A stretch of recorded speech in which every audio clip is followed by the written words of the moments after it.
Ceux qui disent qu'ils vont aller envahir le Niger, beaucoup d'entre eux sont des faiseurs de coups d'État. Quand ta constitution dit que tu as droit à 2 mandats, pas plus, et qu'au 2e mandat, tu tripatouilles la constitution pour te faire un 3e mandat, puis un 4e, puis un 5e. Qu'est-ce que tu fais là? C'est pas un coup d'État, ça? C'est un coup d'État. Donc moi, je vois des gens, il y en a même qui ont suspendu tous les partis d'opposition dans leur pays. Et puis viennent, on va aller en guerre pour mettre la démocratie au Niger. Et c'est toi. Et c'est toi. Vous voyez?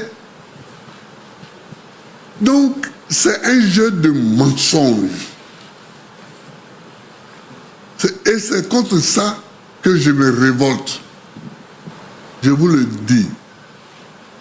Il ne faut pas mentir. Il ne faut pas mentir. On ment quand on laisse croire aux gens qu'on veut aller au Niger pour réinstaller Bazoum dans un fauteuil démocratique. Mais c'est faux. C'est pas pour ça qu'on va. C'est pas pour ça qu'on va. On est pistonné par derrière. Pistonné par derrière pour aller faire un coup pour l'uranium, le gaz, le pétrole, etc. Il ne faut pas mentir. Il ne faut pas mentir. Bazoum a été renversé. Il n'est pas le seul. Il n'est pas le premier à être renversé. Mais il faut se mettre en position pour discuter pour qu'il soit libéré. Mais lui faire croire qu'on va le réinstaller au pouvoir, on lui ment. On lui ment, le coup d'État est consommé. Moi, c'est ça qui est ma position.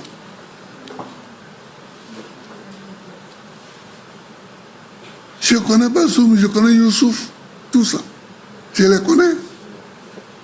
C'est mes copains.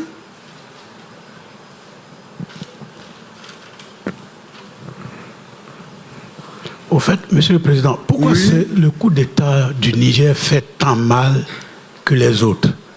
On a assisté tranquillement aux autres coups d'État et à la mise en place des transitions. Et puis sur le Niger, on veut lever des armées pour aller combattre. Qu'est-ce qui se passe?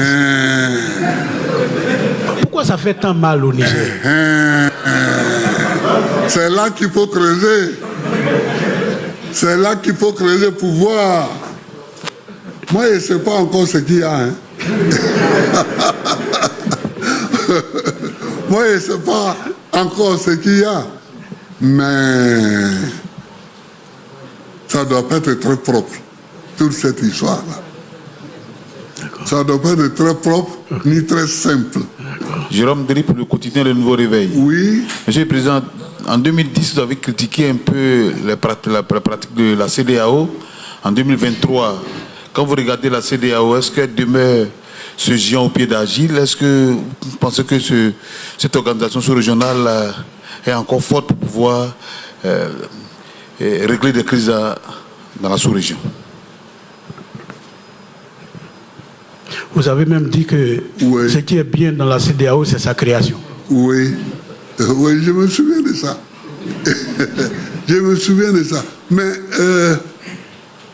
ce que je veux vous dire, c'est que la CEDEAO, là, il faut la remplacer. Il faut la remplacer. Il faut la changer. Les gens qui la dirigent en ce moment perdent pied. Et ce sont les gens d'une certaine tendance qui parlent le plus fort. Première chose. Deuxième chose, si vous voyez au niveau de la CEDEAO, les problèmes, c'est dans les pays francophones. C'est dans les anciennes colonies françaises qu'il y a les problèmes. Aujourd'hui, c'est en Guinée, au Burkina, au Mali, au Niger, alors qu'avant, il y a eu des problèmes ailleurs. Mais aujourd'hui, les pays non francophones là sont un peu tranquilles. Même dans le reste de l'Afrique, les pays non francophones sont un peu tranquilles. Mais c'est dans les pays francophones là. Ah là là. C'est que le problème, Bazoum est un prétexte. Bazoum, c'est un petit gars dans l'analyse. C'est un prétexte. C'est un prétexte. Il faut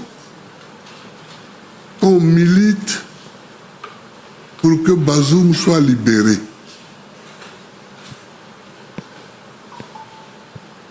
Qu'un chef d'État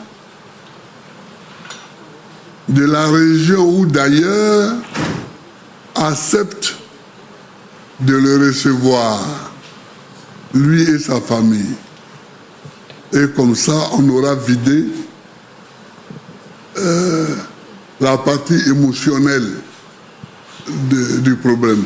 Parce que maintenant, est-ce qu'ils vont le tuer? Est-ce qu'ils ne vont pas le tuer? Bon. Encore que s'ils voulaient le tuer, ils l'auraient déjà tué. Mais je pense qu'ils ne vont pas le tuer.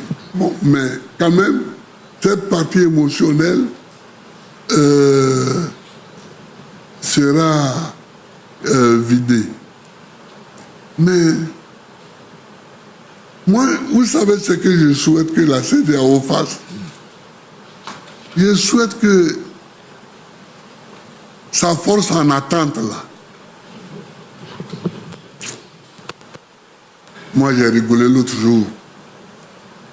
Quand j'écoutais mon président parler, quand il dit oui, moi je vais envoyer un bataillon. Un bataillon, ce n'est rien pour aller faire une guerre. Un bataillon. Peut-être comme il n'a pas fait l'armée, oui. Moi je suis sergent, j'ai fait l'armée. Alors, c'est quoi un bataillon, Monsieur le Président? Un bataillon, c'est 3 compagnies. Un bataillon, c'est 3 compagnies. Mais bon, dans les pays où ils sont plus larges, ils peuvent aller jusqu'à 4 compagnies, mais ce n'est rien. Ce n'est rien. Un bataillon ne peut même pas occuper Bobo Gulasso. Vous comprenez? Un bataillon, ce n'est rien. Bon, comme la CEDEAO compte 15 États et qu'il y a 14 qui ne sont pas en coup d'État, peut-être qu'il s'agit de faire en sorte qu'on ait 14 bataillons. Bon, là, ça peut un peu compter. Mais Vous savez, je souhaite que cette force en attente dont ils ont parlé, qu'elle soit mobilisée et que les chefs d'état-major se réunissent pour faire un plan de lutte contre les terroristes. Les jours où on me dit que la CEDEAO s'est réunie et a décidé de lancer une vaste offensive contre les terroristes en Afrique de l'Ouest et que les chefs d'état-major ont pris la décision de faire le plan de bataille contre ceux-là, ici, ils sont venus à Bassam, les terroristes. Au nord, la Côte d'Ivoire, on les voit frémir, on les voit s'exciter un peu de temps en temps. Au Burkina, au Mali, au Niger, etc. On peut y envoyer nos forces en attente pour se battre contre les terroristes. C'est ça que j'attends de la CEDEAO. Et non pas de chercher à aller délivrer Bazoum pour le repasser au pouvoir. Bazoum, on peut le libérer par la parole, par la négociation. Mais ce qu'il faut faire, c'est d'envoyer les forces combattantes pour pourchasser les terroristes sur toute la superficie de l'Afrique de l'Ouest. C'est ça que j'attends. Merci, Monsieur le Président. Dans l'une de vos questions, vous avez constaté que le problème en Afrique de l'Ouest, c'est dans les zones francophones. Doit-on conclure que le problème, c'est la France? Et la CEDEAO, vous avez évoqué également un piston derrière. C'est qui le piston? Ici, c'est qui le piston derrière? Qui pousse la CEDEAO? Ah, oui, oui. Alors, vous voyez, il faut ouvrir les yeux.